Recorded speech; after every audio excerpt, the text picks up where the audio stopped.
तुम्हारे आदमी ने इसे दवा मिलाते देखा तो सच पता चला। अरे जो हो गया सो हो गया, कोई अनहोनी तो नहीं हुई ना। भूल जाओ, सब कुछ ठीक है। अबकू राजू भी तो पालेगार ही है। चलो छोड़ो, अब जाओ। सब ये उनकी खानदानी दुश्मनी है, सब जानते हैं। तमाशा खत्म। रुक जाओ। यहाँ वो अकेला पालेगार नहीं है, कुल मिलाकर हम 61 पालेगार हैं। यहाँ पूरी की पूरी प्रजा भी मौजूद है। यह उत्सव सबका है बसी रेड्डी। राजा हो या प्रजा, न्याय सबके लिए बराबर है। अबकू राजू को क्षमा मांगनी ही पड़ेगी। सब चुप क्यों हैं? पिताजी न्याय की बात कर रहे हैं, इन्हें क्षमा मांगनी ही चाहिए। हाँ हाँ, क्षमा तो मांगनी ही चाहिए। क्षमा मांगनी ही चाहिए। एक पालेगार क्षमा कैसे मांगेगा? अपना सर काट दूंगा, लेकिन क्षमा नहीं मांगूंगा। अबकू राजू। पापा खान, माना कि अबकू राजू ने अपराध किया है, लेकिन ये पालेगार हैं 70 गांव के। ये तो सब जानते ही हैं कि इन्हें मुझसे नफरत है, और यही नफरत इस अपराध का कारण भी है। लेकिन ये अपनी प्रजा से प्रेम करते हैं, और प्रजा पर इनके कई उपकार भी हैं, तो उनकी खातिर इन्हें हम क्षमा कर देते हैं।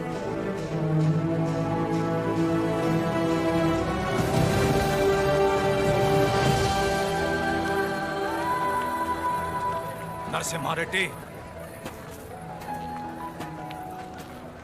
तुम मुझ में अच्छाइयां देखते हो, ये मुझे अच्छा नहीं लगता। ये मेरी ईर्ष्या नहीं, मेरा स्वाभिमान है नरसिम्हा रेड्डी। मेरा भी दिन आएगा नरसिम्हा रेड्डी, उस दिन सर झुकाकर तुम मुझसे क्षमा मांगोगे, और मैं सर उठाकर तुम्हें क्षमा कर दूंगा।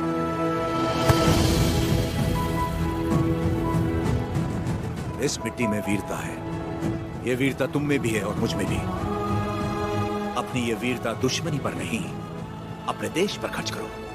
उसके बाद मैं तुम्हारे आगे सर झुका भी सकता हूं, और वक्त आने पर तुम्हारे लिए सर कटा भी सकता हूं।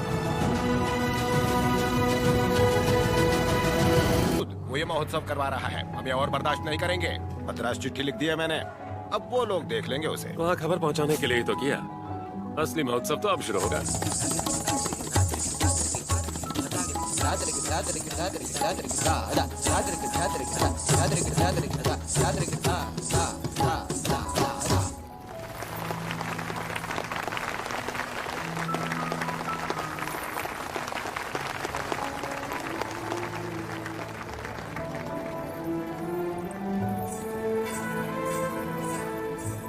अद्भुत।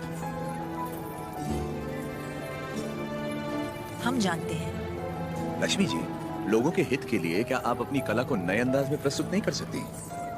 ये लक्ष्मी सिर्फ देवताओं के लिए नाचती है, उन्हीं के लिए गाती है, आम मनुष्यों के लिए नहीं। भगवान भी तो इंसान के लिए ही है ना। लोगों को जगाने के लिए अपनी कला को थोड़ा सा बदल लीजिए, फिर देखिए कितना निखार आ जाएगा।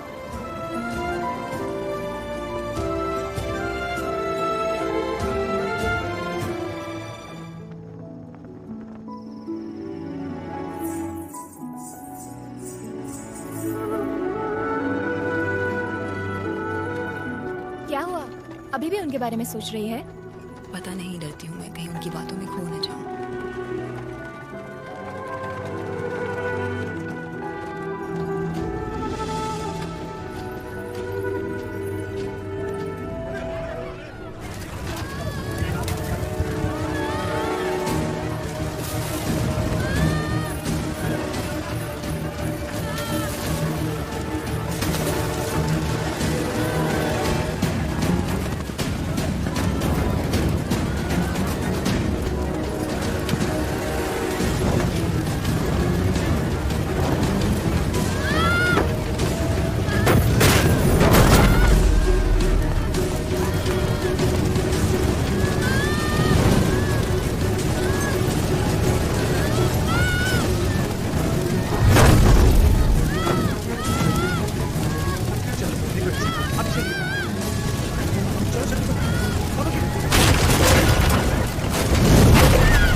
किसी ने जानबूझकर आग लगाई। कौन है वो नीचे?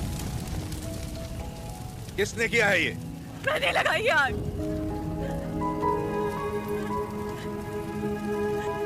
नहीं लगाई।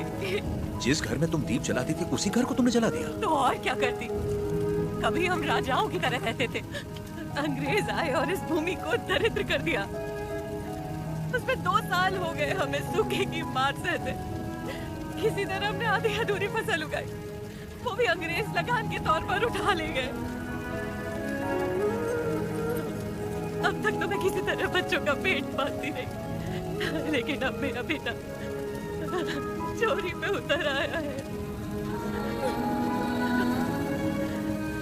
इससे बड़ी शर्म की बात और क्या हो सकती है?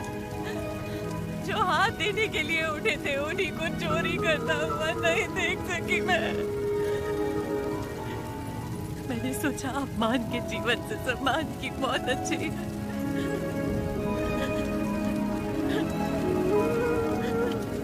क्या हुआ बेटा, तुम्हें भूख लगी थी? माँ हमें खिलाती और खुद भूखी रहती। मैंने पड़ोसी के घर में खाना देखा तो माँ के लिए ले आया। क्या ये पाप है?